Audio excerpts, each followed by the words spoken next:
साहिब जियो। एक अद्विती गुरु नानक देवा। ओंकार गुर अंगद अपिवा।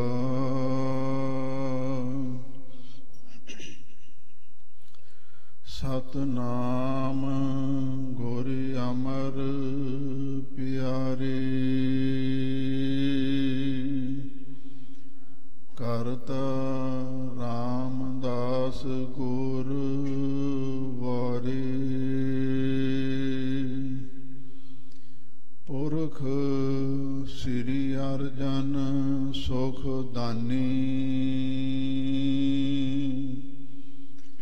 निरभउ हर गोबिंद बखानी। निर्वैर गुरु है श्री हर राय। अकाल मूरत हर कृष्ण त्याय। अजूनी तेग बहादुर राई। सैपंगुर दशमेश सहाई। गुर प्रसाद ग्रंथ गुर ज्ञाना। वाहिगुरु बंदन भगवाना।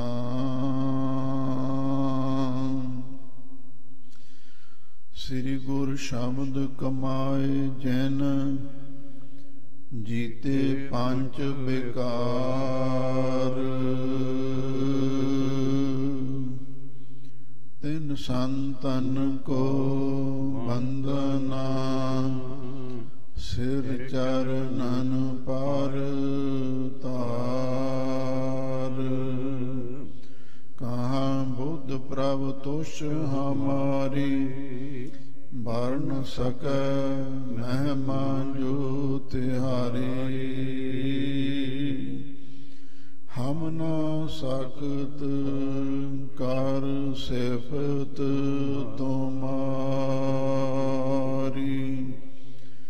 आप लेहो तुम कथा सुधारी। मूक उचर शास्त्र खट। पिंग गिरन चढ़ जाए। अंध लख बदरो सुन। जो काल कृपा कराए। अंध लख बदरो सुन। जो काल कृपा कराए। सतनाम श्री वाहिगुरु साहिब जी। कबित श्री गुरु बखानी कुछ नहीं नई रीत ठानी। आधु ते चली आए बिदत जगत है। भय गुरु नानक सपुत्र दोए महामत। सेवा न लगे लीन सेवा जो लगत है। श्री गुरु बखानी कुछ नई नहरी तठानी। वाहिगुरु जी का खालसा। वाहिगुरु जी की फतेह। परम सम्मान योग गुरु खालसा साध संगत जीओ। सतगुरु ने अपार बख्शिश की थी। आप संगतां संध्या समय सतगुरु दे पावन पवित्र सोहने दरबार दियां हाजरियां पर रहे हो। ਸਤਿਗੁਰੂ ਦੀ ਪਾਵਨ ਅੰਮ੍ਰਿਤ ਰੂਪ ਬਾਣੀ ਦਾ ਰਸ ਭਿੰਨਾ ਮਨੋਹਰ ਕੀਰਤਨ ਆਪ ਸੰਗਤਾਂ ਨੇ ਸਰਵਣ ਕੀਤਾ ਹੈ। ਹੁਣ ਕਥਾ ਦਾ ਸਮਾਂ ਹੋ ਰਿਹਾ ਹੈ। ਮੇਰੀ ਪੀਰੀ ਦੇ ਮਾਲਕ ਬੰਦੀ ਛੂਟ ਦਾਤਾ ਧੰਨ ਧੰਨ ਸ੍ਰੀ ਗੁਰੂ ਹਰਗੋਬਿੰਦ ਸਾਹਿਬ ਮਹਾਰਾਜ ਦਾ ਇਤਿਹਾਸ ਚੱਲ ਰਿਹਾ ਹੈ। ਆਪ ਸੰਗਤਾਂ ਨੇ ਪਿਛਲੇ ਪ੍ਰਸੰਗ ਵਿੱਚ ਸੁਣਿਆ ਪ੍ਰਿਥੀਏ ਨੇ ਈਰਖਾ ਵਸ਼ ਬ੍ਰਾਹਮਣ ਨੂੰ ਲਾਲਚ ਦੇ ਕੇ ਸਾਹਿਬਜ਼ਾਦੇ ਗੁਰੂ ਹਰਗੋਬਿੰਦ ਸਾਹਿਬ ਮਹਾਰਾਜ ਨੂੰ ਜ਼ਹਿਰ ਦੇਣ ਦਾ ਯਤਨ ਕੀਤਾ, ਜਿਸ ਦਾ ਸਾਹਿਬ ਡਾਢਾ ਹੋਏ ਤਿਸ ਨੂੰ ਮਾਰ ਨਾ ਸਕੈ ਕੋਈ। ਸਾਹਿਬਜ਼ਾਦੇ ਦੀ ਅਕਾਲ ਪੁਰਖ ਵਾਹਿਗੁਰੂ ਨੇ ਰੱਖਿਆ ਕੀਤੀ। ਉਸ ਤੋਂ ਬਾਅਦ ਉਹ ਨਹੀਂ ਕੁੱਤੇ ਨੂੰ ਪਿਆਇਆ ਗਿਆ। ਉਸ ਦਹੀਂ ਨੂੰ ਖਾ ਕੇ ਕੁੱਤੇ ਦੀ ਮੌਤ ਹੋ ਜਾਂਦੀ ਹੈ। ਗੁਰੂ ਕੇ ਬਚਨਾਂ ਦੇ ਨਾਲ ਬ੍ਰਾਹਮਣ ਦੀ ਵੀ ਮੌਤ ਹੋ ਜਾਂਦੀ ਹੈ। ਮਾਤਾ ਗੰਗਾ ਜੀ ਦੇ ਕਹਿਣ ਤੋਂ ਸਤਿਗੁਰੂ ਉਸ ਬ੍ਰਾਹਮਣ ਨੂੰ ਫਿਰ ਜਿੰਦਾ ਕਰ ਦਿੰਦੇ ਹਨ ਤੇ ਉਸ ਤੋਂ ਸਾਰੀ ਗੱਲ ਪੁੱਛਦੇ ਨੇ। A to Z ਸਾਰੀ ਕਹਾਣੀ ਬ੍ਰਾਹਮਣ ਆਪਣੇ ਮੂੰਹੋਂ ਬਿਆਨ ਕਰ ਦਿੰਦਾ ਹੈ। ਗੁਰੂ ਅਰਜਨ ਦੇਵ ਮਹਾਰਾਜ ਉਹਨੂੰ ਸਵਾਲ ਪੁੱਛਦੇ ਨੇ, ਇਹ ਜਿਹੜੀਆਂ ਗੱਲਾਂ ਤੂੰ ਸਾਨੂੰ ਦੱਸ ਰਿਹਾ ਕਿ ਪ੍ਰਿਥੀਏ ਦੇ ਮੂੰਹ ਤੇ ਵੀ ਇਹ ਗੱਲ ਕਹਿ ਸਕਦਾ? ਕਹਿੰਦਾ ਹਾਂ, ਜਿਸ ਬੰਦੇ ਨੇ ਮੈਨੂੰ ਵਰਗ ਲਾ ਕੇ ਏਡਾ ਘੋਰ ਪਾਪ ਕਰਵਾਉਣ ਦਾ ਯਤਨ ਕੀਤਾ ਤੇ ਮੈਂ ਉਹਦੇ ਮੂੰਹ ਤੇ ਸਾਰੀ ਗੱਲ ਕਹਿਣ ਨੂੰ ਤਿਆਰ ਹਾਂ। ਸਤਿਗੁਰੂ ਨੇ ਪ੍ਰਿਥੀਏ ਨੂੰ ਆਪਣੇ ਪਾਸ ਬੁਲਾਇਆ। ਬੜੇ ਪਿਆਰ ਦੇ ਨਾਲ ਸਤਿਗੁਰੂ ਨੇ ਸਮਝਾਇਆ। ਕਹਿਣ ਲੱਗੇ, ਦੇਖੋ ਭਰਾਵਾਂ ਵਿੱਚ ਸ਼ਰੀਕਾ ਚੱਲਦਾ ਹੁੰਦਾ। ਬੱਚੇ ਤਾਂ ਸਾਂਝੇ ਹੁੰਦੇ ਨੇ, ਭੋਲੇ ਭਾਲੇ ਹੁੰਦੇ ਨੇ, ਉਹਨਾਂ ਦੇ ਨਾਲ ਵੈਰ ਨਹੀਂ ਕਰਨਾ ਚਾਹੀਦਾ। ਪਰ ਤੁਸੀਂ ਸਾਹਿਬਜ਼ਾਦੇ ਨੂੰ ਜ਼ਹਿਰ ਦਿਵਾਉਣ ਦਾ ਯਤਨ ਕੀਤਾ, ਚੰਗਾ ਨਹੀਂ ਕੀਤਾ। ਇੰਨੀ ਗੱਲ ਸੁਣਦਿਆਂ ਸਾਰ ਪ੍ਰਿਥੀਆ ਭੜਕ ਉੱਠਿਆ। ਕਹਿਣ ਲੱਗਾ, ਕੌਣ ਕਹਿੰਦਾ? ਹਜ਼ੂਰ ਕਹਿਣ ਲੱਗੇ, ਬ੍ਰਾਹਮਣ ਨੂੰ ਲਿਆਓ। ਉਹਨੂੰ ਕਮਰੇ ਵਿੱਚ ਬਿਠਾਇਆ ਹੋਇਆ ਸੀ।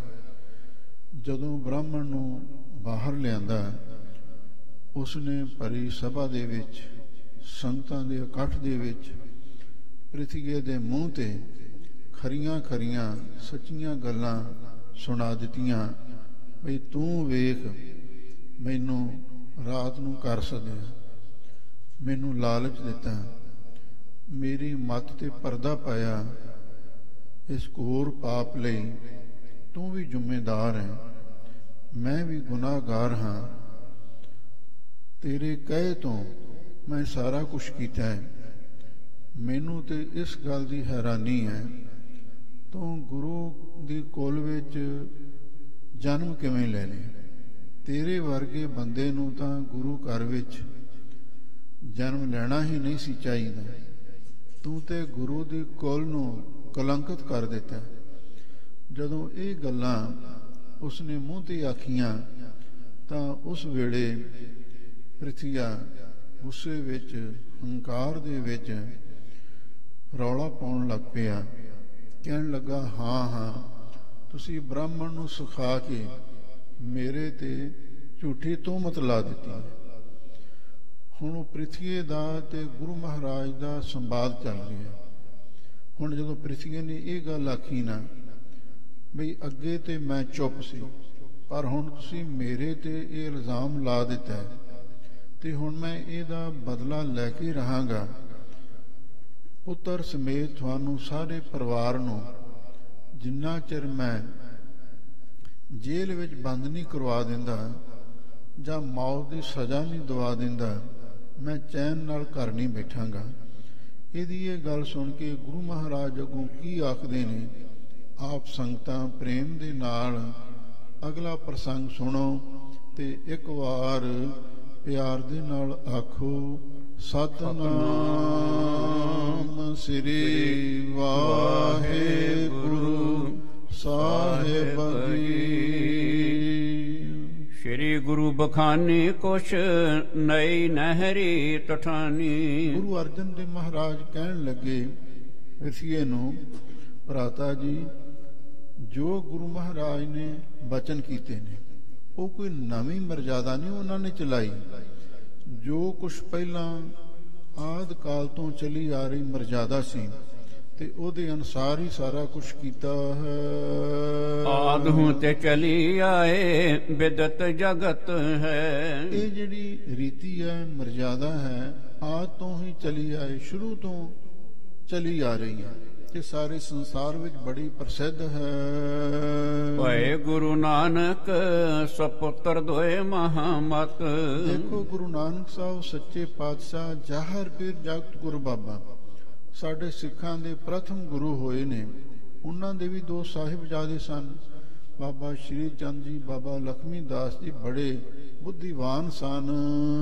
ਸੇਵਾ ਨਹਿ ਲਗੇ ਲੀਨ ਸੇਵਾ ਜੋ ਲਗਤ ਹੈ। ਪਰ ਵੇਖ ਲੋ ਗੁਰੂ ਮਹਾਰਾਜ ਦੇ ਪੁੱਤਰ ਗੁਰੂ ਮਹਾਰਾਜ ਦੀ ਸੇਵਾ ਵਿੱਚ ਨਹੀਂ ਲੱਗੇ। ਟਹਿਲ ਮਹਿਲ ਤਾਂ ਕੋ ਮਿਲੇ ਜਾਂ ਕੋ ਸਾਧ ਕਿਰਪਾਲ, ਜਿਨ ਸੇਵਿਆ ਤਿਨ ਪਾਇਆ ਮਨ। ਸੇਵਾ ਨਾਲ ਹੀ ਤੇ ਮੇਵਾ ਮਿਲਦਾ ਹੈ, ਪਰ ਗੁਰੂ ਦੇ ਪੁੱਤਰ ਸੇਵਾ ਵਿੱਚ ਨਹੀਂ ਲੱਗੇ। ਇਸੇ ਲਈ ਜਿਹੜਾ ਸੇਵਾ ਵਿੱਚ ਲੱਗਦਾ ਹੈ ਉਹ ਗੁਰੂ ਦੀ ਬਖਸ਼ਿਸ਼ ਪ੍ਰਾਪਤ ਕਰ ਲੈਂਦਾ ਹੈ। ਦੂਜੇ ਗੁਰੂ ਅੰਗਦ ਉਧਾਰ ਚਿਤ ਗਿਆਨ ਰੂਪ। ਦੇਖ ਲੋ ਗੁਰੂ ਅੰਗਦ ਦੇ ਮਹਾਰਾਜ ਗੁਰਤਾ ਦੇ ਮਾਲਕ ਹੋਏ, ਫਿਰ ਉਹਨਾਂ ਦੇ ਦੋ ਸਾਹਿਬਜ਼ਾਦੇ ਸਨ ਤੇ ਗੁਰੂ ਅੰਗਦ ਦੇ ਮਹਾਰਾਜ ਦਿਲ ਦੇ ਬੜੇ ਸਖੀ ਸਨ ਤੇ ਗਿਆਨ ਸਰੂਪ ਸਨ। ਦੋਨੋਂ ਸੁਤ ਦੀਨ ਨਹੀਂ ਲੀਨ ਜੋ ਭਗਤ ਹੈ। ਉਹਨਾਂ ਦੇ ਵੀ ਦੋ ਸਾਹਿਬਜ਼ਾਦੇ ਸਨ, ਬਾਬਾ ਦਾਸੂ ਜੀ ਤੇ ਬਾਬਾ ਦਾਤੂ ਜੀ। ਉਹਨਾਂ ਨੂੰ ਗੁਰਤਾ ਗੱਦੀ ਨਹੀਂ ਦਿੱਤੀ। ਲੀਨ ਜੋ ਭਗਤ ਹੈ, ਜਿਹਨੇ ਪ੍ਰੇਮ ਦੇ ਨਾਲ ਸੇਵਾ ਟਹਿਲ ਕੀਤੀ, ਉਹ ਬਾਬਾ ਅਮਰਦਾਸ ਜੀ ਗੁਰਤਾ ਗੱਦੀ ਲੈ ਗਏ। ਤੀਜੇ ਗੁਰ ਅਮਰ ਬਿਰਾਜੇ ਤਿਨ ਦੋ ਆਨੰਦ। ਦੇਖੋ ਫਿਰ ਗੁਰੂ ਅਮਰਦਾਸ ਮਹਾਰਾਜ ਸੱਚੇ ਪਾਤਸ਼ਾਹ ਤੀਜੇ ਨੰਬਰ ਤੇ ਗੁਰਤਾ ਗੱਦੀ ਦੇ ਮਾਲਕ ਬਣੇ। ਉਹਨਾਂ ਦੇ ਵੀ ਦੋ ਸਾਹਿਬਜ਼ਾਦੇ ਸਨ। ਸ਼ੂਸ਼ੇ ਰਹੇ ਆਨ ਥਾਨ ਜੋਤ ਜੋ ਜਗਤ ਹੈ। ਉਹ ਵੀ ਗੁਰਤਾ ਤੋਂ ਵਾਂਝੇ ਰਹਿ ਗਏ ਤੇ ਜਿਹੜੀ ਗੁਰਤਾ ਸੀ ਉਹ ਗੁਰੂ ਰਾਮਦਾਸ ਮਹਾਰਾਜ ਸੱਚੇ ਪਾਤਸ਼ਾਹ ਨੂੰ ਪ੍ਰਾਪਤ ਹੋਈ। ਗੁਰੂ ਦੀ ਜੋਤ ਹੋਰ ਥਾਂ ਤੇ ਪ੍ਰਕਾਸ਼ਮਾਨ ਹੋ ਗਈ। ਚੌਥੇ ਗੁਰੂ ਰਾਮਦਾਸ ਪਰਮ ਪ੍ਰਕਾਸ਼ਵਾਨ। ਫਿਰ ਵੇਖ ਜਿਹੜੇ ਸਾਡੇ ਸਤਿਗੁਰੂ ਸੋਢੀ ਸੁਲਤਾਨ ਧੰਨ ਧੰਨ ਸ੍ਰੀ ਗੁਰੂ ਰਾਮਦਾਸ ਮਹਾਰਾਜ, ਜਿਨ੍ਹਾਂ ਦੀ ਜੋਤ ਗਿਆਨ ਦੀ ਜੋਤ ਸਾਰੇ ਸੰਸਾਰ ਦੇ ਵਿੱਚ ਪ੍ਰਕਾਸ਼ਮਾਨ ਹੋ ਰਹੀ ਹੈ। ਸੇਵਾ ਕਰੀ ਜਾਨ ਕੈ ਬਿਠਾਏ ਗਾਦੀ ਹਮਕੋ। ਅਸੀਂ ਆਪਣੇ ਪਿਤਾ ਗੁਰਦੇਵ ਦੀ ਸੇਵਾ ਕੀਤੀ ਹੈ, ਮਨੋਂ ਤਨੋਂ ਸੇਵਾ ਕੀਤੀ ਹੈ, ਪੂਰਨ ਆਗਿਆ ਮੰਨੀ ਤੇ ਉਹਨਾਂ ਨੇ ਸਾਨੂੰ ਖੁਸ਼ੀ ਨਾਲ ਆਪਣੀ ਪ੍ਰਸੰਨਤਾ ਦੇ ਨਾਲ ਗੁਰਤਾ ਗੱਦੀ ਤੇ ਬਿਠਾ ਦਿੱਤਾ। ਜਤਾ ਜੋਗ ਜਾਣੈ ਕੋ ਅਜੋਗ ਕੋ ਬਖਾਨੈ। ਇਸ ਜਿੰਨੀਆਂ ਸੰਗਤਾਂ ਨੇ ਇਸ ਗੱਲ ਨੂੰ ਯੋਗ ਕਹਿੰਦੀਆਂ ਨੇ ਬਈ ਗੁਰੂ ਅਰਜਨ ਦੇਵ ਮਹਾਰਾਜ ਯੋਗ ਸਨ, ਲਾਇਕ ਸਨ। ਉਹਨਾਂ ਨੇ ਪਿਤਾ ਗੁਰਦੇਵ ਦੀ ਆਗਿਆ ਮੰਨੀ, ਕਿਸੇ ਨੇ ਇਸ ਨੂੰ ਅਯੋਗ ਨਹੀਂ ਆਖਿਆ। ਯਹਾਂ ਕਹਾ ਮਾਨੈ ਨਹਿ ਪਾਵੈ ਅਬ ਤੁਮ ਕੋ। ਜਿੱਥੇ ਕਿਤੇ ਸਾਰੇ ਗੁਰਸਿੱਖ ਮਾਈ ਪਾਈ ਇਸ ਗੱਲ ਨੂੰ ਮੰਨਦੇ ਨੇ, ਸਵੀਕਾਰ ਕਰਦੇ ਨੇ। ਤੂੰ ਹੁਣ ਚਾਹੁੰਦਾ ਗੁਰਤਾ ਗੱਦੀ ਮੈਨੂੰ ਮਿਲ ਜਾਵੇ, ਉਹ ਤੈਨੂੰ ਕਿਵੇਂ ਮਿਲ ਸਕਦੀ? ਨਹੀਂ ਮਿਲ ਸਕਦੀ। ਈਰਖਾ ਕਰੇ ਤੇ ਏਕ ਹਿਰਦੇ ਕੋ ਸੰਤਾਪ ਲੈ। ਤੂੰ ਸਾਡੇ ਨਾਲ ਬਿਨਾਂ ਮਤਲਬ ਤੋਂ ਈਰਖਾ ਦੁਆਇਸ਼ ਸ਼ਰੀਕਾ ਕਰ ਰਿਹਾ, ਪਰ ਇਹਦੇ ਨਾਲ ਮਿਲਣਾ ਤੇ ਕੁਛ ਨਹੀਂ।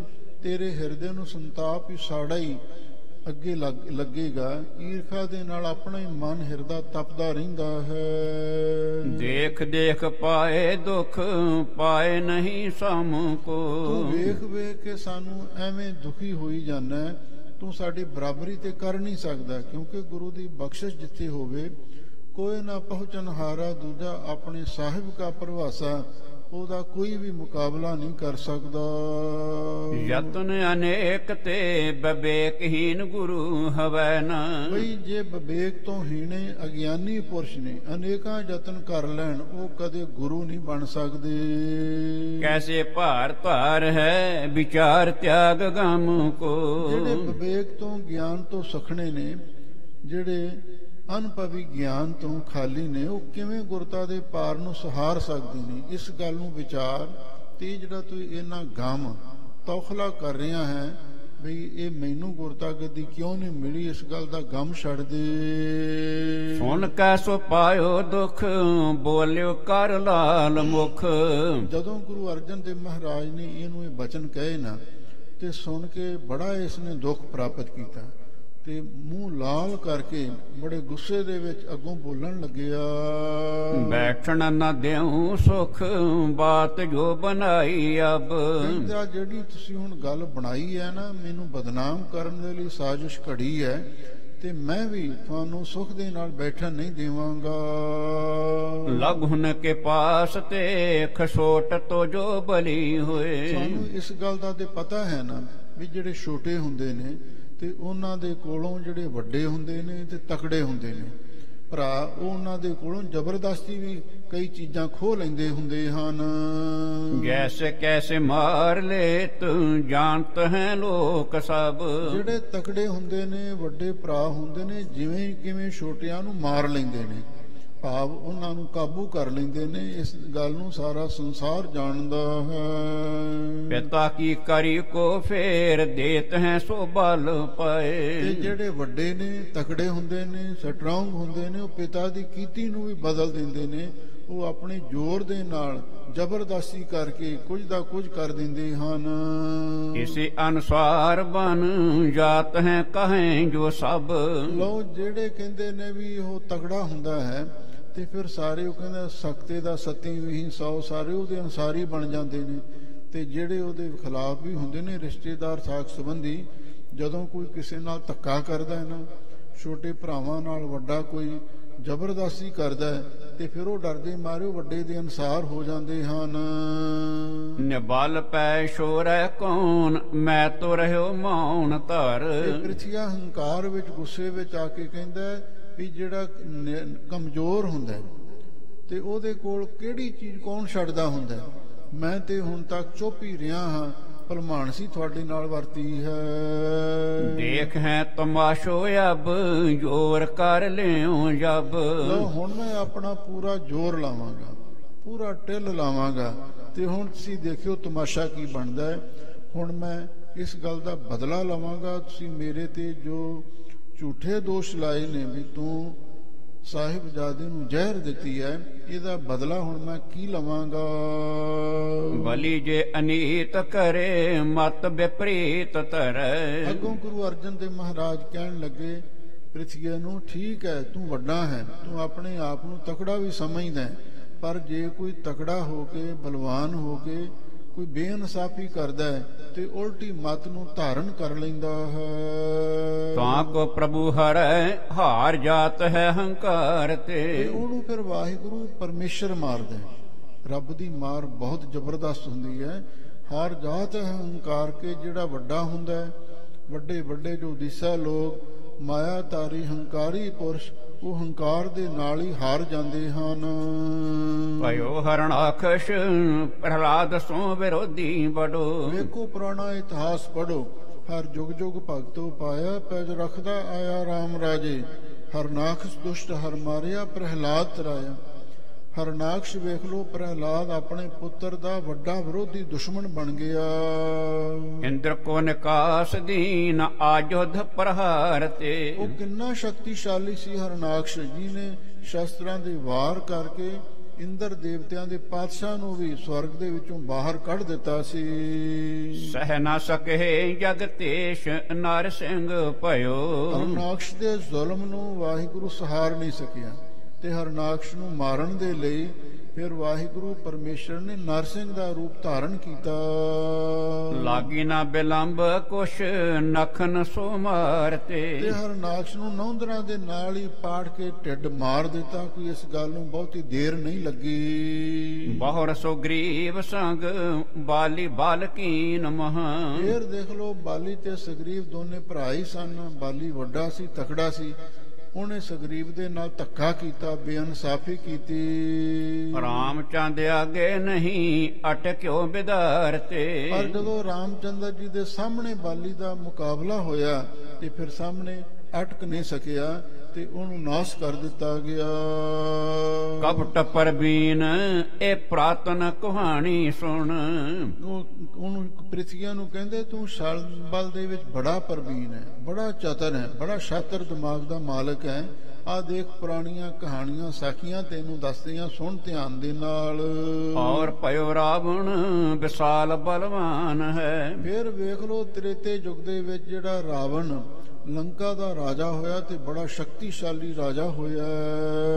ਜਹਾਂ ਕਹਾਂ ਓਜ ਤੇ ਅਨੀਤ ਮਹਾਠਾਨੀ ਜਗ। ਉਹ ਵੀ ਬੜਾ ਆਪਣੇ ਆਪ ਨੂੰ ਤਕੜਾ ਖਵਾਉਂਦਾ ਸੀ। ਜਿੱਥੇ ਕਿੱਥੇ ਉਹਨੇ ਆਪਣੇ ਜ਼ੋਰ ਦੇ ਨਾਲ ਬੜੀ ਬੇਇਨਸਾਫੀ ਕੀਤੀ, ਧੱਕਾ ਕੀਤਾ, ਜ਼ੁਲਮ ਢਾਇਆ। ਇੰਦਰ ਆਦ ਦੇਵ ਨਰ ਦੇਵਨ ਕੋ ਹਾਨ ਹੈ। ਤੇ ਜਿਹੜੇ ਇੰਦਰ ਆਦਿਕ ਦੇਵਤੇ ਸਨ ਤੇ ਉਹਨਾਂ ਨੂੰ ਵੀ ਇਸਨੇ ਖਤਮ ਕਰ ਦਿੱਤਾ ਤੇ ਹੋਰ ਜਿਹੜੇ ਮਨੁੱਖ ਸਨ ਦੇਵਤੇ ਉਹਨਾਂ ਨੂੰ ਵੀ ਇਸਨੇ ਨਾਸ਼ ਕਰ ਦਿੱਤਾ ਸੀ। ਪਾਪਮਤੀ ਔਰ ਸੁਨ ਗੁਣ ਮਧਸੂਦਨ ਕੋ।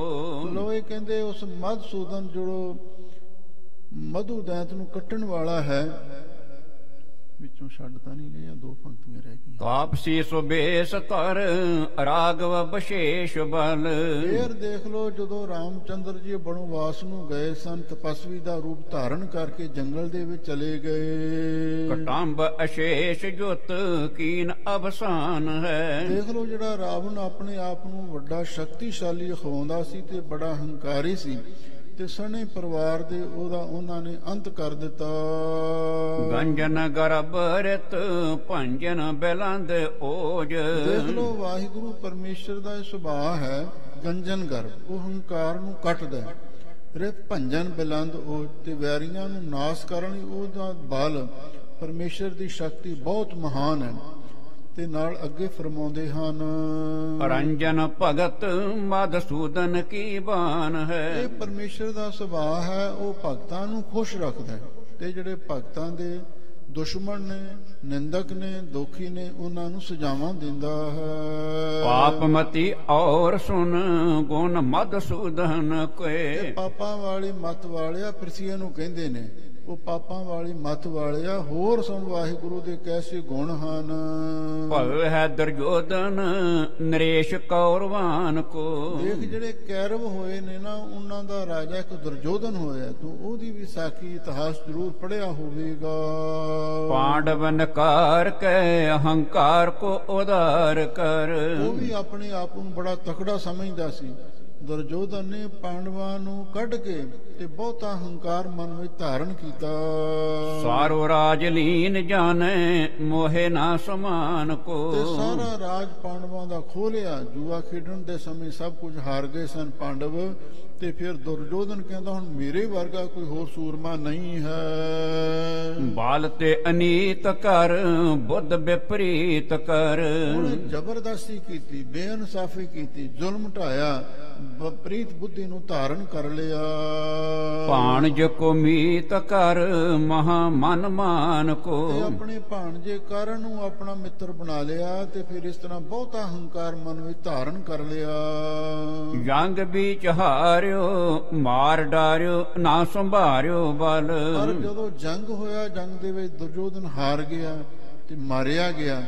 ਉਸ ਵੇਲੇ ਉਹਦਾ ਜਿਹੜਾ ਬਲ ਸੀ ਉਹ ਕਿਸੇ ਕੰਮ ਨਾ ਆਇਆ, ਆਪਣੇ ਬਲ ਨੂੰ ਸੰਭਾਲ ਨਹੀਂ ਸਕਿਆ। ਕੌਣ ਨਾ ਬਿਦਾਰਿਓ ਜੋ ਹੰਕਾਰਿਓ ਅਗ ਠਾਨ ਕੋ। ਪ੍ਰਿਥਵੀ ਨੂੰ ਕਹਿੰਦੇ ਨੇ ਜਿਹੜਾ ਆਪਣੇ ਆਪ ਨੂੰ ਬਹੁਤਾ ਹੰਕਾਰੀ ਤੇ ਤਕੜਾ ਸਮਝਦਾ ਸੀ ਤੇ ਪਾਪ ਕਰਦਾ ਸੀ, ਜ਼ੁਲਮ ਢਾਉਂਦਾ ਸੀ, ਉਹ ਕਿਹੜਾ ਕਿਹੜਾ ਨਹੀਂ ਪਰਮੇਸ਼ਰ ਨੇ ਮਾਰਿਆ। ਸਾਰੇ ਪਾਪੀਆਂ ਨੂੰ, ਜ਼ਾਲਮਾਂ ਨੂੰ ਵਾਹਿਗੁਰੂ ਨੇ ਨਾਸ਼ ਕਰ ਦਿੱਤਾ। ਬੜੇ ਬੜੇ ਗਿਨੇ ਲਾਗੂ ਭਏ ਤਿਨ ਕੌਣ ਭਾਨੈ। ਲਓ ਜਿਹੜੇ ਵੱਡੇ ਵੱਡੇ ਹੋਏ ਨੇ ਉਹਨਾਂ ਦੀ ਤਾਂ ਲੋਕ ਗਿਣਤੀ ਕਰਦੇ ਨੇ, ਉਹਨਾਂ ਦੀਆਂ ਉਦਾਹਰਨਾਂ ਮਿਸਾਲਾਂ ਦਿੰਦੇ ਨੇ, ਤੇ ਜਿਹੜੇ ਛੋਟੇ ਨੇ ਉਹਨਾਂ ਨੂੰ ਕੌਣ ਪੁੱਛਦਾ, ਉਹਨਾਂ ਨੂੰ ਕੌਣ ਜਾਣਦਾ, ਉਹਨਾਂ ਦੀ ਕੋਈ ਗੱਲ ਨਹੀਂ ਕੋਈ ਕਰਦਾ।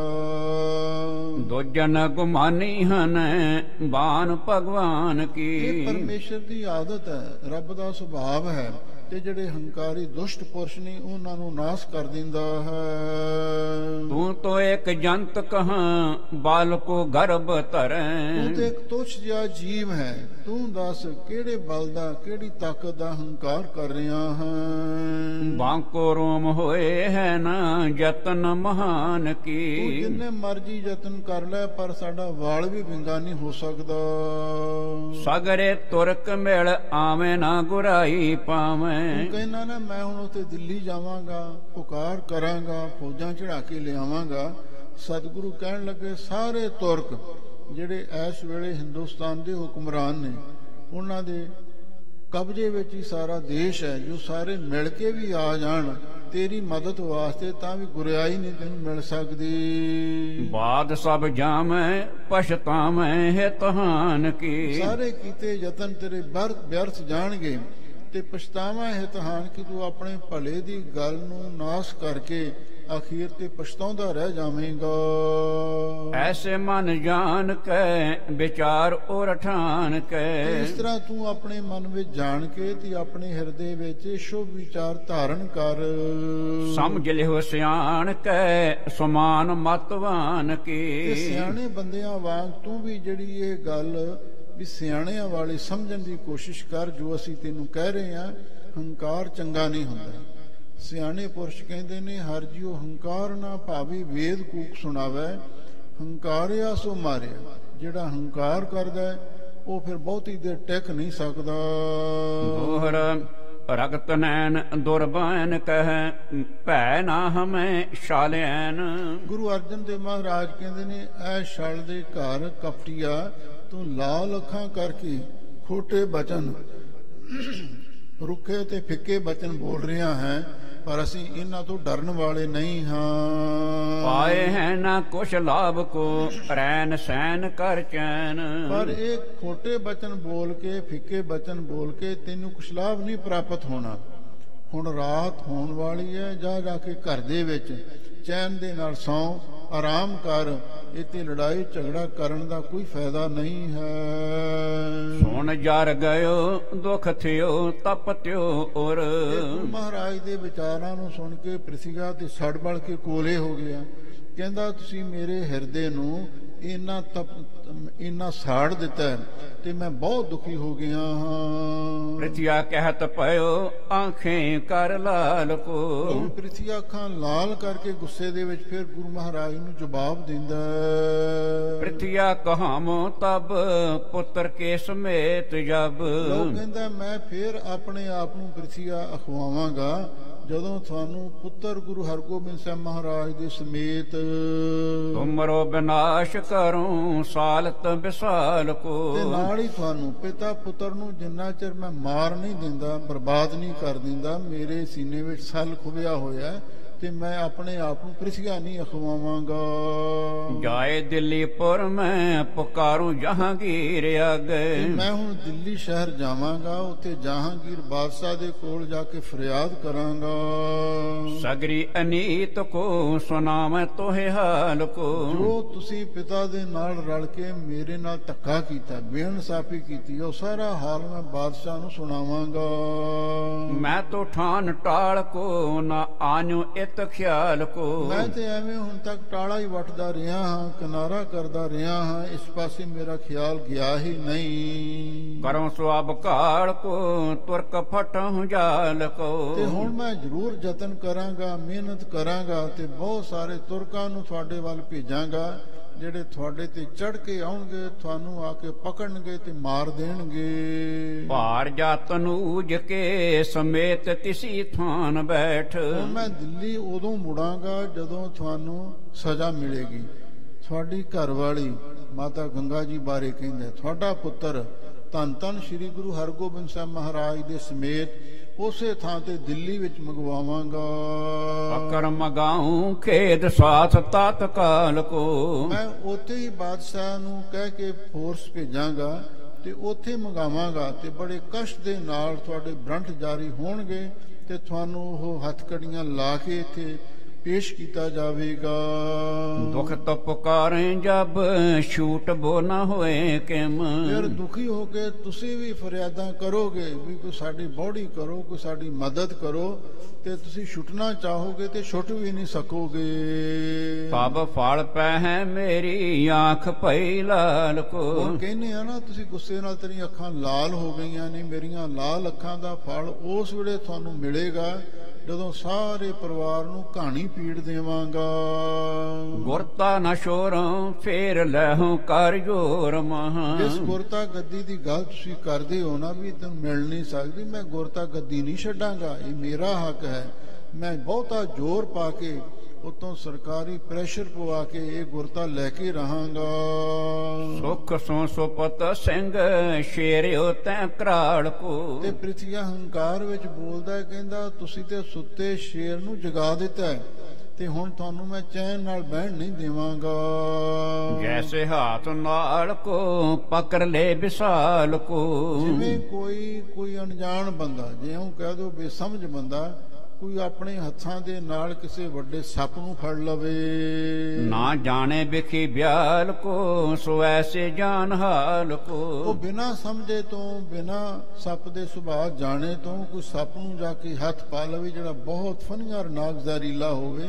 ਇਸੇ ਤਰ੍ਹਾਂ ਤੁਸੀਂ ਇਹ ਫਨੀਆਂ ਨਾਗ ਨੂੰ ਛੇੜਿਆ ਤੇ ਇਹਦਾ ਹਾਲ ਤੁਹਾਨੂੰ ਭੁਗਤਣਾ ਪੈਣਾ ਹੈ। ਸ੍ਰੀ ਗੁਰੂ ਬਖਾਨੀ ਜਗਦੀਸ਼ ਜੈ ਮਠਾਨੀ ਬਿਦ। ਅੱਗੋਂ ਗੁਰੂ ਅਰਜਨ ਦੇਵ ਮਹਾਰਾਜ ਕਹਿਣ ਲੱਗੇ ਪ੍ਰਿਥਵੀ ਨੂੰ ਵੀ ਜਿਵੇਂ ਵਾਹਿਗੁਰੂ ਪਰਮੇਸ਼ਰ ਨੇ ਕੋਈ ਵਿਧੀ ਤਰਕੀਬ ਰਜਾ ਬਣਾਈ ਹੈ ਤੇ ਜਿਵੇਂ ਗੁਰੂ ਮਹਾਰਾਜ ਨੇ ਆਖਿਆ ਜੋ ਪਰਮੇਸ਼ਰ ਦੀ ਰਜ਼ਾ ਹੈ ਸੋਈ ਹਮ ਮਾਨੇ ਸੁਖ ਖਾਨੀ ਮਨ ਜਾਣ ਕੇ। ਅਸੀਂ ਤੇ ਪਰਮੇਸ਼ਰ ਦੀ ਰਜ਼ਾ ਭਾਣੇ ਨੂੰ ਮਿੱਠਾ ਕਰਕੇ ਮੰਨਿਆ ਹੁਣ ਤੱਕ, ਫੇਰ ਵੀ ਮੰਨਾਂਗੇ, ਅਖੀਰ ਤੱਕ ਮੰਨਾਂਗੇ, ਮੰਨ ਕੇ ਵੀ ਦਿਖਾਇਆ।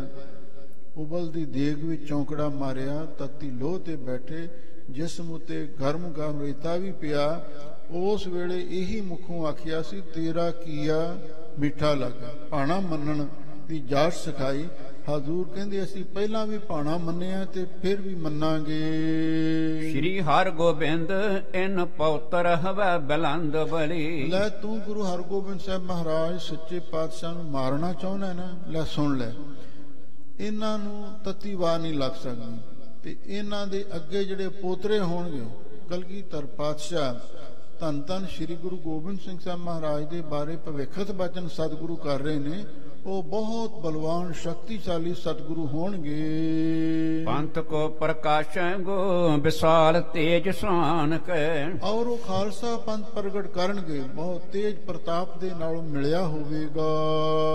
ਸਿੱਖਨ ਕੋ ਸਿੱਖ ਤੇਰੋ ਬੰਸ ਬਣ ਜਾਏ ਮੇਲ। ਤੇ ਹੁਣ ਤਾਂ ਤੂੰ ਸਾਡੇ ਨਾਲ ਈਰਖਾ ਕਰਦਾ ਨਾ, ਜਦੋਂ ਖਾਲਸਾ ਪੰਥ ਸਾਜਿਆ ਜਾਵੇਗਾ ਜਿਹੜੇ ਤੇਰੀ ਬੰਸ ਹੈ ਫਿਰ ਉਹ ਅੱਗੇ ਸਿੱਖਾਂ ਦੀ ਸਿੱਖ ਬਣੇਗੀ। ਗੁਰੂ ਨਹੀਂ ਕੋਈ ਵੀ ਬਣ ਸਕਦਾ। ਅੰਮ੍ਰਿਤ ਛਕ ਕੇ ਸਿੰਘਾਂ ਵਿੱਚ ਤੇ ਰਲ ਜਾਣਗੇ, ਕੋਈ ਸੋਢੀਆਂ ਨੇ ਅੰਮ੍ਰਿਤ ਛਕ ਲਿਆ ਪੰਥ ਵਿੱਚ ਰਲ ਗਏ, ਪਰ ਗੁਰੂ ਨਹੀਂ ਕੋਈ ਬਣ ਸਕਦਾ। ਪਾਏ ਅਸਹੀਨ ਤਾਜੋ ਭਾਖੇ ਤੂੰ ਮਹਾਨ ਕੈ। ਜਿਹੜਾ ਤੂੰ ਕਹਿੰਦਾ ਨਾ ਮੈਂ ਵੱਡਾ ਹਾਂ ਤੇ ਮੈਂ ਗੁਰਤਾ ਗੱਦੀ ਲੈ ਕੇ ਰਹਾਂਗਾ, ਤੇ ਇਹ ਤੈਨੂੰ ਗੁਰਤਾ ਗੱਦੀ ਨਹੀਂ ਮਿਲਣੀ, ਨਾ ਤੇਰੀ ਬੰਸ ਨੂੰ ਮਿਲੇ। ਤੁਹਾਨੂੰ ਸਾਡੇ ਪੰਥ ਦੇ ਸਿੱਖ ਬਣਨਾ ਪੈਣਾ। ਇਹੋ ਜੀ ਹੀਣਤਾ ਨੂੰ ਤੁਸੀਂ ਪ੍ਰਾਪਤ ਕਰੋਗੇ। ਅਚਲ ਕਲੰਕ ਤੇਰੇ ਅਮਿਟ ਮਿਅੰਕ ਕੇ ਜੂ। ਹੁਣ ਤੇਰੇ ਮੂੰਹ ਤੇ ਐਸਾ ਕਲੰਕ ਲੱਗ ਗਿਆ ਜਿਹੜਾ ਕਦੀ ਮਿਟ ਨਹੀਂ ਸਕਦਾ। ਅੱਜ ਜਿਵੇਂ ਚੰਦਰਮਾ ਨੂੰ ਧੱਬਾ ਲੱਗਿਆ ਹੋਇਆ ਨਾ, ਤੇ ਹਮੇਸ਼ਾ ਲੋਕ ਵੇਖਦੇ ਹਨ। ਸੁਣ ਸੁਣ ਦੁਖ ਹੈ ਤੇਰੋ ਦੋਸ਼ ਬੁਰੋ ਮਾਨ ਕੈ। ਜਿਹੜੀ ਤੇਰੀ ਔਲਾਦ ਹੈ ਉਹ ਸੁਣ ਸੁਣ ਕੇ ਤੇਰੇ ਕਾਲੇ ਕਾਰਨਾਮਿਆਂ ਨੂੰ ਦੁਖੀ ਹੋਵੇਗੀ ਤੇ ਨਾਲੇ ਇਹ ਸਮਝਣਗੇ ਵੀ ਉਹਦੇ ਵਿੱਚ ਦੋਸ਼ ਸੀ ਤੇ ਇਸ ਗੱਲ ਦਾ ਬੁਰਾ ਮਨਾਉਣਗੇ। ਤੇਰੇ ਆਪਣੇ ਕੁਲ ਵਾਲੇ ਵੀ ਤੇ ਤੇਰੇ ਬਾਰੇ ਕੋਈ ਚੰਗਾ ਨਹੀਂ ਆਖੇਗਾ। ਦੋਹਰਾ ਕਰਤ ਪਾਪ ਸੁਖ ਚਤ ਨਹੀਂ ਦੁਰਮਤ ਮਤ ਸਰ ਧਾਰ। ਗੁਰੂ ਅਰਜਨ ਦੇਵ ਮਹਾਰਾਜ ਕਹਿੰਦੇ ਦੇਖ ਤੂੰ ਪਾਪ ਕਰਦਿਆਂ ਭੋਰਾ ਵੀ ਗੁਰੇਜ਼ ਨਹੀਂ ਕਰਦਾ, ਭੋਰਾ ਵੀ ਸ਼ਰਮ ਨਹੀਂ ਮੰਨਦਾ, ਤੇ ਈਰਖਾ ਧਾਰ ਕੇ ਖੋਟੀ ਮਤ ਨੂੰ ਧਾਰਨ ਕੀਤਾ ਹੋਇਆ। ਬਨ ਬਨ ਦੀਨ ਸੋ ਬੇਨਤੀ ਭਾਖੋ ਤੁਰਕ ਅਗਾਰ। ਤੈਨੂੰ ਇਸ ਗੱਲ ਦੀ ਸ਼ਰਮ ਨਹੀਂ ਆਉਂਦੀ, ਤੂੰ ਗੁਰੂ ਘਰ ਦੇ ਵਿੱਚ ਪੈਦਾ ਹੋ ਕੇ ਹੁਣ ਉਹਨਾਂ ਤੁਰਕਾਂ ਦੇ ਅੱਗੇ ਜਾ ਕੇ ਫਰਿਆਦੀ ਹੋਵੇਂਗਾ, ਉਹਨਾਂ ਦੇ ਅੱਗੇ ਨਿਮਾਣਾ ਆਜਿਜ਼ ਜਿਹਾ ਬਣ ਕੇ, ਚਾਹ ਪੁਲੂਸ ਬਣ ਕੇ ਉਹਨਾਂ ਦੇ ਮੂਹਰੇ ਬੇਨਤੀਆਂ ਕਰੇਗਾ। ਤੈਨੂੰ ਇਸ ਗੱਲ ਦੀ ਪੂਰਾ ਸ਼ਰਮ ਨਹੀਂ ਹੈ। ਅਜ ਕਸ ਪਰਧਾ ਵੱਧ ਚਲੀ ਕਹਿ ਸੁਣ ਬਾਕ ਕਠੋਰ। ਲੋਕ ਕਵੀ ਜੀ ਕਹਿੰਦੇ ਨੇ ਉਧਰੋਂ ਪ੍ਰਿਥੀਆ ਹੰਕਾਰ ਵਿੱਚ ਬੋਲਦਾ ਹੈ, ਉਦੋਂ ਗੁਰੂ ਅਰਜਨ ਦੇਵ ਮਹਾਰਾਜ ਇਹਨੂੰ ਸਮਝਾਉਣ ਦਾ ਯਤਨ ਕਰਦੇ ਨੇ ਉਦਾਹਰਨਾਂ ਦੇ ਕੇ, ਪਰ ਬਹੁਤੀ ਈਰਖਾ ਵੱਧ ਚਲੀ ਹੈ। ਇੱਕ ਦੂਜੇ ਦੇ ਬਚਨ ਸੁਣ ਕੇ ਹੋਰ ਗੁੱਸਾ ਤੇ ਬਹੁਤ ਈਰਖਾ ਦੂਰ ਤੱਕ ਵੱਧ ਗਈ ਹੈ ਤੇ ਬਹੁਤ ਕਠੋਰ ਬਚਨ ਕਹਿ ਰਿਹਾ ਹੈ। ਕਠੋਰ ਬਚਨ ਪ੍ਰਿਥਿਆ ਉਠਿਓ ਗਮਨਿਓ ਨਿਜ ਘਰ ਔਰ। ਤੇ ਪ੍ਰਿਥਿਆ ਕਠੋਰ ਬਚਨ ਬੋਲਦਾ ਹੋਇਆ, ਅਪਸ਼ਬਦ ਬੋਲਦਾ ਹੋਇਆ ਉੱਠ ਕੇ ਤੁਰ ਪਿਆ ਤੇ ਆਪਣੇ ਘਰ ਨੂੰ ਜਾ ਚਲਿਆ ਗਿਆ। ਨਰਕ ਪਰਨ ਕੀ ਕਰਤ ਮਤ ਚਿੰਤਾ ਨਦੀ ਵਿਸਾਲ। ਲੋਕ ਕਵੀ ਜੀ ਕਹਿੰਦੇ ਨੇ ਵੀ ਪ੍ਰਿਥਿਆ ਨਰਕਾਂ ਵਿੱਚ ਡਿੱਗਣ ਦੀ ਇਹ ਖੋਟੀ ਮਤ ਧਾਰਨ ਕਰ ਰਿਹਾ ਹੈ ਤੇ ਚਿੰਤਾ ਦੀ ਬਹੁਤੀ ਡੂੰਘੀ ਨਦੀ ਵਿੱਚ ਡੁੱਬਿਆ ਹੋਇਆ ਹੈ। ਵਾਹਿਓ ਜਾਤ ਡੂਬਤ ਸਗਲ ਕਲ ਮਲ ਕਲਤ ਕਰਾਲ। ਹੁਣ ਇਹ ਪ੍ਰਿਥਿਆ ਨਾ ਵੀ ਚਿੰਤਾ ਦੀ ਨਦੀ ਵਿੱਚ ਬਹਿਓ ਜਾਤ ਰੁੜਿਆ ਜਾਂਦਾ ਹੈ ਤੇ ਡੁੱਬ ਰਿਹਾ ਹੈ। ਕਲਮਲ ਕਲਤ ਕਰਾਲ, ਕਲਮਲ ਜਿਹੜੇ ਪਾਪ ਨੇ ਭਿਆਨਕ, ਉਹਨਾਂ ਦੇ ਵਿੱਚ ਕਲ ਦਾ ਅਰਥ ਵੀ ਇਹ ਘੇਰਿਆ ਹੋਇਆ। ਇਹ ਪ੍ਰਿਥਿਆ ਚਿੰਤਾ ਦੇ ਨਦੀ ਵਿੱਚ ਹੁਣ ਡੁੱਬਦਾ ਘਰ ਨੂੰ ਜਾ ਰਿਹਾ ਹੈ। ਪ੍ਰਿਥਿਆ ਗਮਨਤ ਧਾਮ ਕੋ ਹਟ ਫਿਰ ਠਾਂਡੋ ਹੋਏ। ਜਿਵੇਂ ਕਈ ਹੰਕਾਰੀ ਪੁਰਸ਼ਾਂ ਦਾ ਸੁਭਾਅ ਹੁੰਦਾ ਹੈ ਨਾ, ਤੇ ਜਦੋਂ ਪ੍ਰਿਥਿਆ ਉੱਠ ਕੇ ਤੁਰਿਆ ਨਾ ਆਪਣੇ ਘਰ ਨੂੰ, ਗੁੱਸੇ ਦੇ ਵਿੱਚ ਬੋਲਦਾ ਲੜਦਾ ਝਗੜਦਾ ਤੇ ਆਪਣੇ ਘਰ ਨੂੰ ਜਾਂਦਾ ਫੇਰ ਖੜ ਗਿਆ, ਫੇਰ ਖੜਾ ਹੋ ਕੇ ਪਿੱਛੇ ਮੁੜ ਕੇ ਵੇਖਦਾ ਹੈ। ਕਹਿਣ ਲੱਗੋ ਕਰ ਕ੍ਰੋਧ ਕੋ ਧਨ ਦੇ ਤੁਝ ਸਭ ਕੋਏ। ਤੇ ਕੀ ਕਹਿੰਦਾ ਗੁਰੂ ਅਰਜਨ ਦੇਵ ਮਹਾਰਾਜ ਨੂੰ ਗੁੱਸੇ ਦੇ ਵਿੱਚ? ਕਹਿੰਦਾ ਹਾਂ ਤੁਹਾਨੂੰ ਬਹੁਤ ਸਾਰੇ ਗੁਰਸਿੱਖ ਮਾਈ ਪਾਈ ਆ ਕੇ ਧਨ ਭੇਟਾ ਕਰਦੇ ਨੇ ਤੇ ਤੁਹਾਨੂੰ ਇਸ ਗੱਲ ਦਾ ਹੰਕਾਰ ਹੋ ਗਿਆ। ਸਵਈਆ ਛੰਦ ਸੋਹ ਕੇ ਨੀਂਦ ਨ ਸੋਵਣ ਦੇਵੋ ਕਾਰ ਪਕਾਰ ਮੈਂ ਪਕਰ ਮੰਗਾਏ। ਪ੍ਰਿਥਿਆ ਕਹਿੰਦਾ ਮੈਂ ਤੁਹਾਨੂੰ ਸੁੱਖ ਦੀ ਨੀਂਦ ਸੌਣ ਨਹੀਂ ਦੇਵਾਂਗਾ ਤੇ ਮੈਂ ਹੁਣ ਦਿੱਲੀ ਜਾ ਕੇ ਜਹਾਂਗੀਰ ਬਾਦਸ਼ਾਹ ਦੇ ਕੋਲ ਪੁਕਾਰ ਕਰਾਂਗਾ, ਫਰਿਆਦ ਕਰਾਂਗਾ, ਗੁਜ਼ਾਰਿਸ਼ ਕਰਾਂਗਾ ਤੇ ਉੱਥੇ ਬੈਠ ਕੇ ਤੁਹਾਨੂੰ ਸਿਪਾਹੀ ਭੇਜ ਕੇ ਪਕੜ ਕੇ ਮੰਗਵਾਵਾਂਗਾ। ਸੁਤ ਬਨਤਾ ਯੁੱਧ ਖੇਦਤ ਕਰਕੇ ਤੁਰਕਣ ਤੇ ਤੁਝ ਕੋ ਮਰਵਾਏ। ਤੇ ਸਾਹਿਬਜ਼ਾਦੇ ਸਮੇਤ ਮਾਤਾ ਗੰਗਾ ਜੀ ਸਮੇਤ ਬੜਾ ਦੁਖੀ ਕਰਕੇ ਮੈਂ ਤੁਰਕਾਂ ਦੇ ਕੋਲੋਂ ਤੁਹਾਨੂੰ ਮਰਵਾ ਦੇਵਾਂਗਾ। ਮੂਸ਼ਣ ਪਰ ਨਿਜ ਕਰ ਕੋ ਫੇਰਤ ਤਉ ਮੈਂ ਪ੍ਰਿਥਿਆ ਨਾਮ ਕਹਾਏ। ਤੇ ਨਾਲੇ ਮੁੱਛਾਂ ਤੇ ਹੱਥ ਫੇਰਦਾ, ਹੰਕਾਰੀ ਪੁਰਸ਼ ਜਿਵੇਂ ਕਰਦੇ ਨੇ, ਤੇ ਕਹਿੰਦਾ ਫੇਰ ਮੈਂ ਆਪਣੇ ਆਪ ਨੂੰ ਪ੍ਰਿਥਿਆ ਨਾਮ ਵਾਲਾ ਸ਼ਖਸ ਅਖਵਾਵਾਂਗਾ। ਮਿਲ ਨ ਹੋਏ ਤਬ ਹੂੰ ਤੁਮਰੇ ਸੰਗ ਰੱਖ ਹੋ ਜਾਦ ਬਿਸਰ ਜਨ ਜਾਏ। ਕਹਿੰਦਾ ਲੋ ਮੈਂ ਹੁਣ ਆਖਰੀ ਗੱਲ ਤੁਹਾਨੂੰ ਕਹਿਣ ਲੱਗਿਆ ਹੈ। ਹੁਣ ਦਿੱਲੀ ਵਿੱਚ ਹੀ ਆਪਣਾ ਮਿਲਾਪ ਹੋਣਾ ਹੈ, ਜਦੋਂ ਤੁਹਾਨੂੰ ਮੁਸ਼ਕਾਂ ਬੰਨ੍ਹ ਕੇ ਬਾਦਸ਼ਾਹ ਦੀ ਕਚਹਿਰੀ ਵਿੱਚ ਪੇਸ਼ ਕੀਤਾ ਜਾਵੇਗਾ। ਇਸ ਗੱਲ ਨੂੰ ਯਾਦ ਰੱਖਿਓ, ਕਿਤੇ ਭੁੱਲ ਨਾ ਜਾਵੇ। ਇਮ ਸੁਣ ਸਤਿਗੁਰ ਕਰਿਓ ਤੇ ਘਾਰਨ ਕਰਮ ਕਰਨ ਕੋ ਧਿਕ ਤੋਹੇ।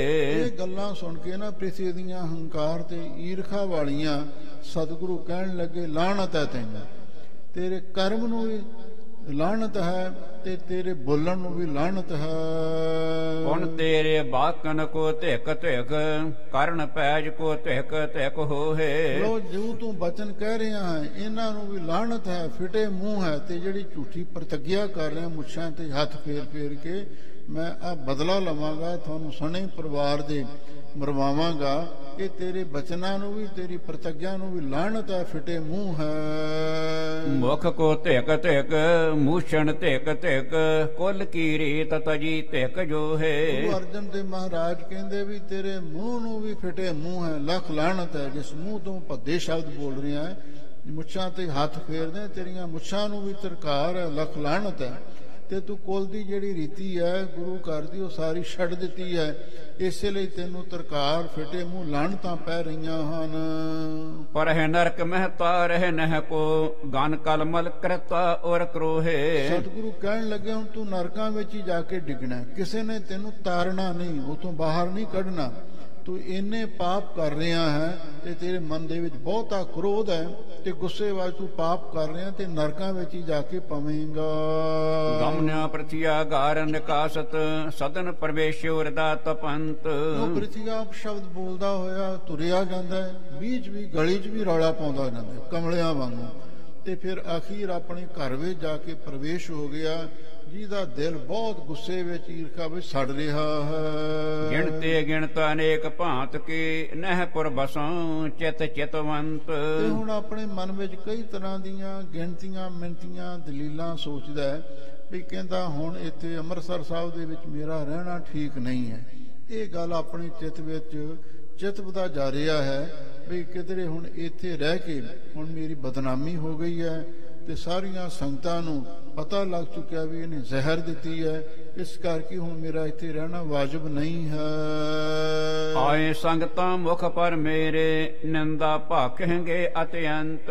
ਪ੍ਰਿਥਵੀ ਨੂੰ ਇਸ ਗੱਲ ਦਾ ਖਤਰਾ ਭਾਂਪ ਰਿਹਾ ਹੈ ਵੀ ਹੁਣ ਇੱਥੇ ਸੰਗਤਾਂ ਆਉਣਗੀਆਂ, ਮੇਰੇ ਮੂੰਹ ਦੇ ਉੱਤੇ ਆ ਕੇ ਨਿੰਦਿਆ ਕਰਨਗੀਆਂ ਤੇ ਮੈਨੂੰ ਝੂਠਾ ਕਰਨਗੀਆਂ, ਸ਼ਰਮਿੰਦਾ ਹੋਵਾਂਗਾ ਬਹੁਤਾ ਤੇ ਮੇਰੇ ਕੋਲ ਕੋਈ ਜਵਾਬ ਨਹੀਂ ਹੋਵੇਗਾ। ਸਹੀ ਨਾ ਜਾਏ ਬਿਗਾਰ ਹੋ ਹੈ ਗੋ ਪਰਹਿਰਾਰ ਤਿਸ ਕਾਲ ਤੁਰੰਤ। ਤੇ ਜਦੋਂ ਸੰਗਤਾਂ ਨੇ ਆ ਕੇ ਮੇਰੇ ਮੂੰਹ ਤੇ ਸੱਚੀਆਂ ਸੱਚੀਆਂ ਖਰੀਆਂ ਖਰੀਆਂ ਸੁਣਾਈਆਂ, ਮੈਥੋਂ ਸਹਾਰੀਆਂ ਨਹੀਂ ਜਾਣੀਆਂ, ਵਿਗਾੜ ਪੈ ਜਾਵੇਗਾ ਤੇ ਲੜਾਈ ਵੱਧ ਜਾਵੇਗੀ, ਤੇ ਇਸ ਲਈ ਮੈਨੂੰ ਛੇਤੀ ਇੱਥੋਂ ਜਾਣ ਦਾ ਬੰਦੋਬਸਤ ਕਰਨਾ ਚਾਹੀਦਾ। ਤਿਸ ਕੇ ਸਿੰਘ ਸੰਗਤ ਬਹੁਆਮ ਹੈ ਆਨਗਾਨ ਧਨ ਆਨਹਿ ਮਨ ਚਾਏ। ਕਿਉਂਕਿ ਗੁਰੂ ਮਹਾਰਾਜ ਦੇ ਕੋਲ ਬਹੁਤ ਸਾਰੀਆਂ ਸਿੱਖ ਸੰਗਤਾਂ ਦੂਰ ਦਰਾਡੇ ਤੋਂ ਵੀ ਆਉਂਦੀਆਂ ਨੇ ਤੇ ਬੇਅੰਤ ਧਨ ਵੀ ਆ ਕੇ ਭੇਟਾ ਕਰਦੀਆਂ ਨੇ ਤੇ ਚਾਹ ਦੇ ਨਾਲ ਸੇਵਾ ਕਰਦੀਆਂ ਹਨ।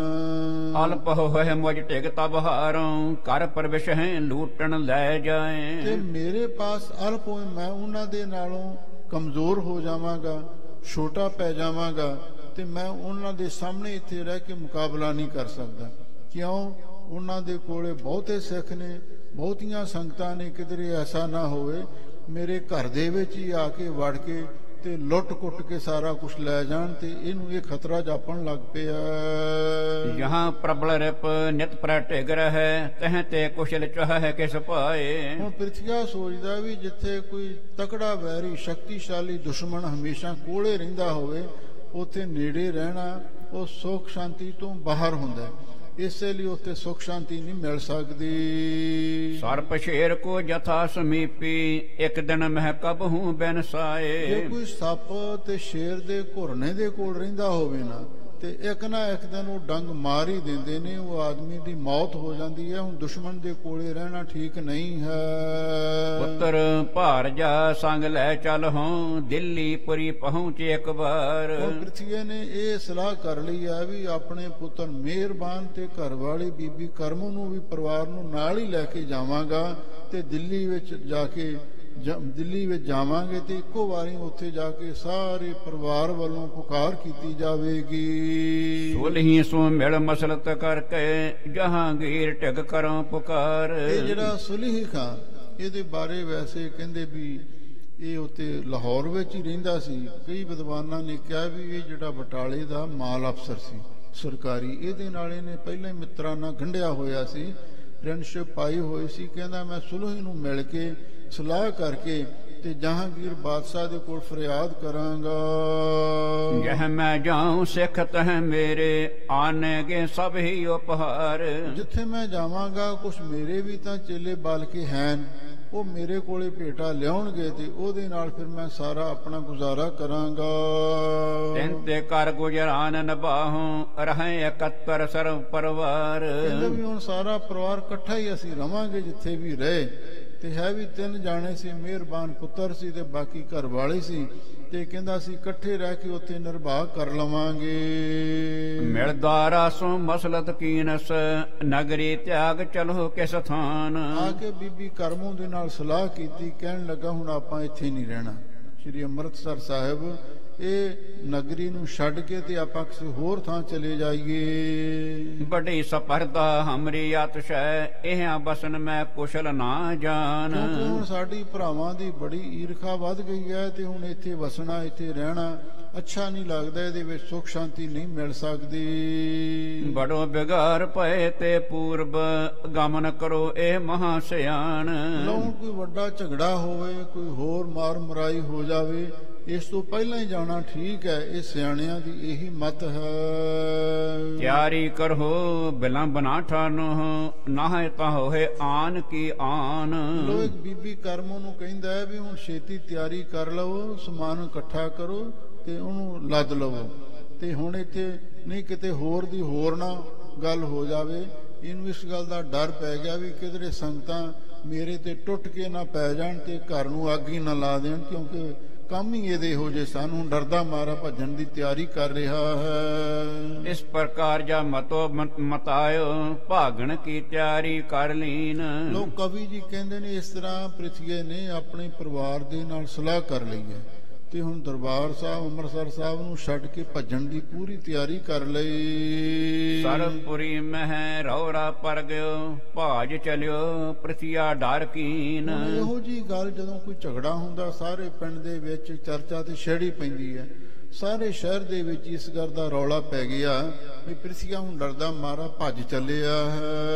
ਸ੍ਰੀ ਹਰਿ ਗੋਬਿੰਦ ਕੋ ਵੇਖ ਦੀਨਸ ਉਗਰਿਓ ਕਪਟ ਲਾਜ ਭੈ ਭੀਨ। ਕਿਉਂਕਿ ਉਹਨੇ ਸਾਹਿਬਜ਼ਾਦੇ ਗੁਰੂ ਹਰਗੋਬਿੰਦ ਸਾਹਿਬ ਮਹਾਰਾਜ ਨੂੰ ਜ਼ਹਿਰ ਦੇ ਦਿੱਤੀ ਸੀ, ਉਹਦਾ ਭਾਜ ਉਗੜ ਗਿਆ। ਬ੍ਰਾਹਮਣ ਨੇ ਮੂੰਹ ਤੇ ਸਾਰੀਆਂ ਗੱਲਾਂ ਕਹਿ ਦਿੱਤੀਆਂ। ਹੁਣ ਉਹ ਸ਼ਰਮ ਦਾ ਮਾਰਾ ਤੇ ਡਰ ਦੇ ਵਿੱਚ ਭਿੱਜਿਆ ਹੋਇਆ, ਡਰ ਕੇ ਹੁਣ ਇਹ ਤੋਂ ਭੱਜ ਕੇ ਜਾ ਰਿਹਾ ਹੈ। ਸਾਹਿਬਜ਼ਾਦੇ ਅਜਮਤ ਬਲ ਤੇ ਆਪਣੋ ਆਪ ਬਚਾਇਓ ਚੀਨ। ਇਹ ਲੋਕ ਚਰਚਾ ਕਰਦੇ ਨੇ ਵੀ ਸਾਹਿਬਜ਼ਾਦੇ ਗੁਰੂ ਹਰਗੋਬਿੰਦ ਸਾਹਿਬ ਮਹਾਰਾਜ ਨੇ ਆਪਣੀ ਆਤਮਿਕ ਸ਼ਕਤੀ ਦੇ ਨਾਲ ਆਪਣਾ ਬਚਾਅ ਕਰ ਲਿਆ, ਨਹੀਂ ਤੇ ਪ੍ਰਿਥਵੀ ਨੇ ਕੋਈ ਕਸਰ ਬਾਕੀ ਨਹੀਂ ਛੱਡੀ। ਮਿਲ ਮਿਲਦਾਰ ਦੁਰ ਦੁਰ ਕਰ ਬਾਤੈਂ ਮਾਰਨ ਹਿਤ ਛਾਲ ਬਾਲ ਬੜ ਧਾਰ। ਤੇ ਲੋਕ ਮਿਲ ਮਿਲ ਕੇ ਲੁਕ ਲੁਕ ਕੇ ਗੱਲਾਂ ਕਰਦੇ ਨੇ। ਕਹਿੰਦੇ ਪ੍ਰਿਥਵੀ ਨੇ ਸਾਹਿਬਜ਼ਾਦੇ ਨੂੰ ਮਾਰਨ ਵਾਸਤੇ ਬੜੇ ਛਾਲਵਾਲ ਕੀਤੇ ਤੇ ਬੜਾ ਉਸਨੇ ਯਤਨ ਕੀਤਾ। ਗੁਰ ਸੁਤ ਮਹਾਦੇਵ ਘਰ ਬੈਠੋ ਸੁਨਿਓ ਸ਼ਰੋਨ ਮਹਿ ਸਭ ਦੁਰ ਚਾਰ। ਲੋ ਮਹਾਦੇਵ ਜਿਹੜੇ ਗੁਰੂ ਅਰਜਨ ਦੇਵ ਮਹਾਰਾਜ ਤੋਂ ਵੱਡੇ, ਪ੍ਰਿਥਵੀ ਤੋਂ ਛੋਟੇ ਤੀਜੇ ਭਰਾ ਸਨ, ਤੇ ਲੋਕਾਂ ਦੀਆਂ ਗੱਲਾਂ ਜਦੋਂ ਮਹਾਦੇਵ ਜੀ ਨੇ ਸੁਣੀਆਂ ਨੇ ਵੀ ਗੁਰੂ ਕੇ ਪੁੱਤਰ ਸਨ, ਇਹ ਘਰ ਵਿੱਚ ਹੀ ਬੈਠੇ ਸਨ, ਤੇ ਜਦੋਂ ਇਹਨਾਂ ਨੇ ਸੁਣਿਆ ਪ੍ਰਿਥਵੀ ਦਾ ਇੱਕ ਛੋਟਾ ਆਚਾਰ ਘੋਰ ਪਾ ਵੀ ਸਾਹਿਬਜ਼ਾਦੇ ਨੂੰ ਇਸ ਨੇ ਜ਼ਹਿਰ ਦਿੱਤੀ ਹੈ। ਕਾਰਮੀ ਜਤ ਸਿਰ ਧੁਨ ਧੁਨ ਢੋਰਤ ਕਹਾ ਕਰਮ ਕੀਨ ਸਬੁਰਿਆਰ। ਮਹਾਦੇਵ ਦੀ ਗੁਰਮੁਖ ਸਨ ਤੇ ਜਦੋਂ ਉਹਨਾਂ ਨੇ ਗੱਲਾਂ ਲੋਕਾਂ ਤੋਂ ਸੁਣੀਆਂ ਨਾ ਤੇ ਹੱਥ ਮਲਣ ਲੱਗ ਪਏ ਤੇ ਅਫਸੋਸ ਵਿੱਚ ਸਿਰ ਹਿਲਾਉਣ ਲੱਗ ਪਏ। ਕਹਿਣ ਲੱਗੇ ਇਸ ਨੇ ਕਿੰਨਾ ਬੁਰਾ ਕੰਮ ਕੀਤਾ। ਪ੍ਰਿਥਵੀ ਨੇ ਪੂਰਾ ਸ਼ਰਮ ਨਹੀਂ ਮੰਨੀ। ਮੈਂ ਗੁਰੂ ਘਰ ਦੇ ਵਿੱਚ ਪੈਦਾ ਹੋਇਆ, ਗੁਰੂ ਕੀ ਕੋਲ ਨੂੰ ਦਾਗ ਲੱਗੇਗਾ, ਕੋਈ ਐਸੀ ਗੱਲ ਨਹੀਂ ਇਹਨੇ ਸੋਚੀ। ਧਨ ਕਾਰਨ ਦਾਰੁਣ ਕ੍ਰਿਤ ਠਾਨ ਹੈ ਨਿੰਦਾ ਬਿਦਤ ਹੈ ਜਗਤ ਮਝਾਰ। ਇਹ ਹੁਣ ਧਨ ਦੀ ਪ੍ਰਾਪਤੀ ਵਾਸਤੇ ਗੁਰਤਾ ਗੱਦੀ ਨੂੰ ਧਨ ਦੀ ਪ੍ਰਾਪਤੀ ਦਾ ਵਸੀਲਾ ਮੰਨੀ ਬੈਠਾ ਸੀ, ਤੇ ਇਹਨੇ ਦੇਖ ਲਓ ਕਿੰਨਾ ਭਿਆਨਕ ਘੋਰ ਪਾਪ ਇਹ ਕੀਤਾ ਸਾਹਿਬਜ਼ਾਦੇ ਨੂੰ ਜ਼ਹਿਰ ਦੇਣ ਦਾ, ਤੇ ਜਿਸ ਕਰਕੇ ਸਾਰੇ ਸੰਸਾਰ ਵਿੱਚ ਇਹਦੀ ਨਿੰਦਿਆ ਪ੍ਰਗਟ ਹੋ ਗਈ ਹੈ। ਬੈਠਿਓ ਪਛਤਾਵਤ ਘਰ ਆਪਣੇ ਇਤਨੇ ਮਹਿ ਇੱਕ ਮਾਨ ਵਿਆਏ। ਲੋ ਮਹਾਦੇਵ ਪ੍ਰਿਥਵੀ ਦੀਆਂ ਕਰਤੂਤਾਂ ਨੂੰ ਸੁਣ ਸੁਣ ਕੇ ਬੈਠੇ ਸੋਚ ਰਹੇ ਸਨ ਤੇ ਆਪਣੇ ਘਰ ਦੇ ਵਿੱਚ ਪਛਤਾਤਾਪ ਕਰ ਰਹੇ ਸਨ। ਉਦੋਂ ਤੱਕ ਇੱਕ ਹੋਰ ਆਦਮੀ ਆ ਗਿਆ। ਪ੍ਰਿਥਿਆ ਸੁਣ ਪਰਿਵਾਰ ਤਿਆਰ ਭਇਆ ਦਿੱਲੀ ਵਿਖੇ ਪਕਾਰੂ ਜਾਏ। ਉਹਨੇ ਆ ਕੇ ਮਹਾਦੇਵ ਜੀ ਨੂੰ ਦੱਸਿਆ, ਕਹਿਣ ਲੱਗੇ ਤੁਹਾਡਾ ਵੱਡਾ ਭਰਾ ਪ੍ਰਿਥਿਆ ਨਾ ਵੀ ਉਹ ਤੇ ਹੁਣ ਇੱਥੋਂ ਭੱਜਣ ਲਈ ਤਿਆਰ ਹੋ ਗਿਆ।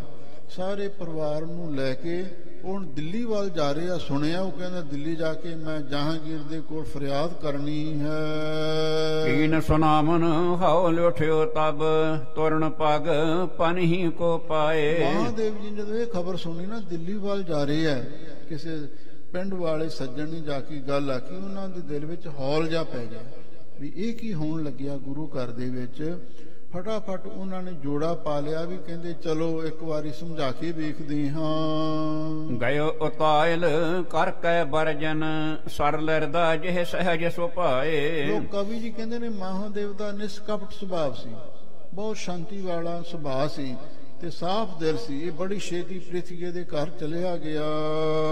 ਦਾਸ ਕੋ ਦਾਸ ਜਿਹ ਸਾਥ ਗਏ ਚੱਲ, ਦੇਖਿਓ ਘਰ ਪ੍ਰਿਥਵੀ ਕੋ ਜਾਏ। ਉਹ 10 ਜਿਹੜੇ ਦਾਸ ਸੇਵਾਦਾਰ ਸਨ ਉਹ ਵੀ ਮਹਾਦੇਵ ਜੀ ਦੇ ਨਾਲ ਚਲੇ ਗਏ ਤੇ ਜਾ ਕੇ ਪ੍ਰਿਥਵੀ ਦੇ ਘਰ ਦੇ ਵਿੱਚ ਪ੍ਰਿਥਵੀ ਨੂੰ ਦੇਖਿਆ ਵੀ ਉਹ ਸਾਰੀ ਤਿਆਰੀ ਕਰ ਰਿਹਾ ਹੈ। ਅਸਵਾਰੀ ਗਣ ਤਿਆਰੀ ਹੋਵਤ, ਸਭ ਵਸਤੂ ਕੇ ਭਾਰ ਬੰਧਾਏ। ਅੱਗੇ ਅਸਵਾਰੀਆਂ ਤਿਆਰ ਹੋ ਰਹੀਆਂ ਸਨ ਤੇ ਨਾਲ ਜਿੰਨੀਆਂ ਵੀ ਘਰ ਦੀਆਂ ਵਸਤੂਆਂ ਸਨ, ਸਾਜੋ ਸਾਮਾਨ ਸੀ, ਉਹਦੇ ਭਾਰ ਪੰਡਾਂ ਬੰਨੀਆਂ ਜਾ ਰਹੀਆਂ ਹਨ।